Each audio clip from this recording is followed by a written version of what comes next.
क्या है Roman Reigns के लिए सीरियस थ्रेट? क्या रॉलिंस का फेस टर्न होने वाला है? मैडिसन स्क्वायर गार्डन के स्मैकडाउन के शो ने बनाई हिस्ट्री और एज की इंजरी रियल है या फेक, सबके बारे में बात करेंगे इस वीडियो में। आई होप आप सभी को पसंद आएगी। हाय फ्रेंड्स, मेरा नाम है प्रियांशु, आप देख रहे हैं गेम ऑफ इनिंग्स। तो बढ़ते हैं वीडियो की तरफ और शुरू करते हैं वीडियो बेल बजा के। शुरुआत करते हैं हाल ही में एंड हुए मैडिसन स्क्वायर गार्डन वाले स्मैकडाउन के शो से। इस शो ने एक बहुत बड़ी हिस्ट्री क्रिएट कर दी है, उस पे आऊं मैं। उससे पहले बता दूं कि मैडिसन स्क्वायर गार्डन में टोटल अटेंडेंस जो कि माइकल कोल ने अपनी कमेंट्री के दौरान बताई थी वो 14,425 पीपल की थी, मतलब कि 14,425 थी। इस शो के बाद कुछ रिपोर्ट सामने आई जिन्होंने दावा करा कि इस शो 99% सोल्ड आउट था। जैसे हम अगर अटेंडेंस में कन्वर्ट करें तो ये करीब 10,847 थी, मतलब कि 10,847 थी। रिपोर्ट्स ने यह भी दावा करा कि total capacity Madison Square garden वाले शो की 10,902 थी, मतलब कि 10,902 थी। तो फिर माइकल कोल ने किस हिसाब से 14,000 पीपल अटेंडेंस के तौर पे बोल दिए? खैर जो भी हो, WWE की इस शो से निकल पड़ी है। आपको बता दूं, रिपोर्ट्स बता रही हैं कि पिछले 20 साल में WWE को स्मैकडाउन के एक शो से जितना फायदा नहीं हुआ उतना मैडिसन स्क्वायर गार्डन के शो से हुआ है। मतलब कि 20 साल में WWE ने जहां जहां स्मैकडाउन के शो जिस जिस सिटी में करे, उसमें से अगर हम कैलकुलेट करें तो सबसे ज्यादा फायदा मैडिसन स्क्वायर गार्डन वाले इस शो से हुआ है। इसलिए WWE के लिए इस शो ने एक हिस्ट्री क्रिएट कर दी है। वाकई WWE के लिए काफी टफ वीक रहा। वजह साफ है, WWE के दो बड़े चेहरे AEW को ज्वाइन कर चुके थे, जिसके बाद WWE ने थोड़ी राहत की सांस ली होगी।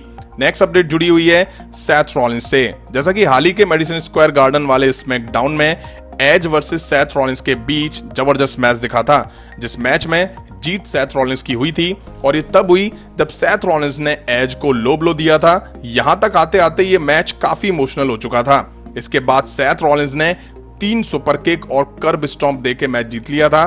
फिर मेडिकल टीम एज को स्ट्रेचर पर लेके गई थी, जहां साइड में हैरान परेशान से सेथ रॉलिंस को देखा गया।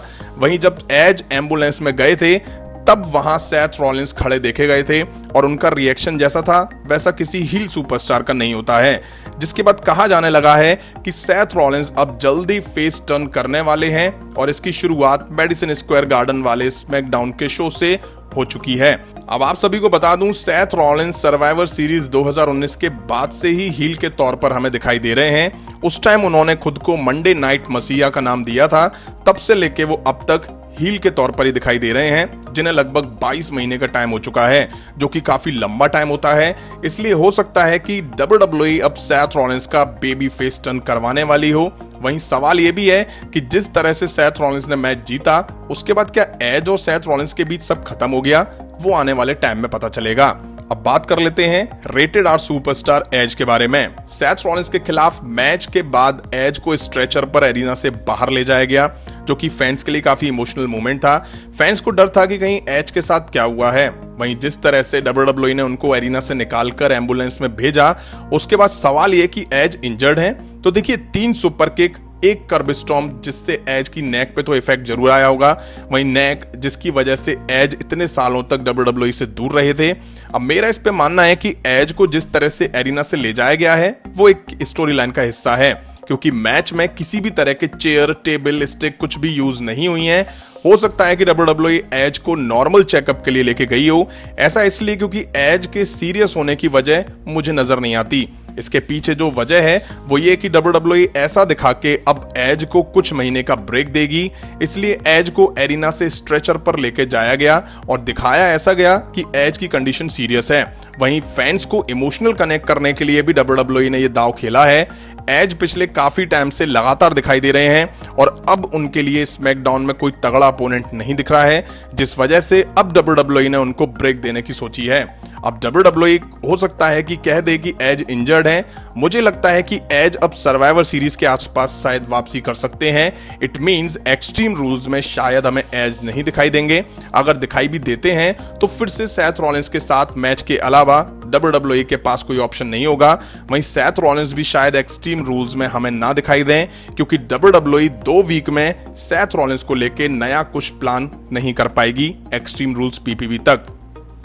नेक्स्ट अपडेट जुड़ी है tribal chief universal champion Roman Reigns से। जैसा कि मैडिसन स्क्वायर गार्डन में दिखे स्मैकडाउन में ब्रॉक लेसनर ने रोमन रेंस को कन्फ्रंट करा और मेन इवेंट में डीमन किंग ने, मतलब साफ है कि रोमन रेंस के लिए WWE में अब 2 बड़े चैलेंज हैं। वहीं मैडिसन स्क्वायर गार्डन वाले एपिसोड से पहले ही WWE ने Roman Reigns versus Finn Balor के बीच एक्सट्रीम रूल्स PPV के लिए यूनिवर्सल टाइटल को लेकर मैच अनाउंस कर दिया था, जो कि शायद मेरे अकॉर्डिंग जल्दबाजी थी, क्योंकि WWE ने मैडिसन स्क्वायर गार्डन वाले स्मैकडाउन के बाद इस मैच में बैलर की जगह उनके कैरेक्टर डीमन किंग को फीचर कर दिया है रोमन रेंस के साथ मैच को। इसका मतलब साफ है, अब हमें Roman Reigns versus demon king के बीच मैच दिखने वाला है एक्सट्रीम रूल्स में। वहीं ये रोमन रेंस के लिए सीरियस थ्रेट हो सकता है, क्योंकि डीमन किंग जब से WWE में दिखाई दिए हैं तब से वो अब तक कोई मैच किसी के खिलाफ नहीं आ रहे हैं। वहीं रोमन रेंस पिछले 1 साल से कोई मैच नहीं आ रहे हैं, तो देखना होगा इन दोनों के बीच होने वाले मैच के बाद किसकी स्ट्रीक यहां टूटती है। तो फ्रेंड, ये थी WWE से जुड़ी कुछ बड़ी अपडेट्स जो मैंने आपके सामने रखी। उम्मीद है आप सभी को पसंद आई होगी, तो लाइक करें, शेयर करें और इस तरह की इंटरेस्टिंग अपडेट्स के लिए चैनल को सब्सक्राइब करें, बेल आइकन को प्रेस करें। मिलता हूं नेक्स्ट वीडियो में। Thank you.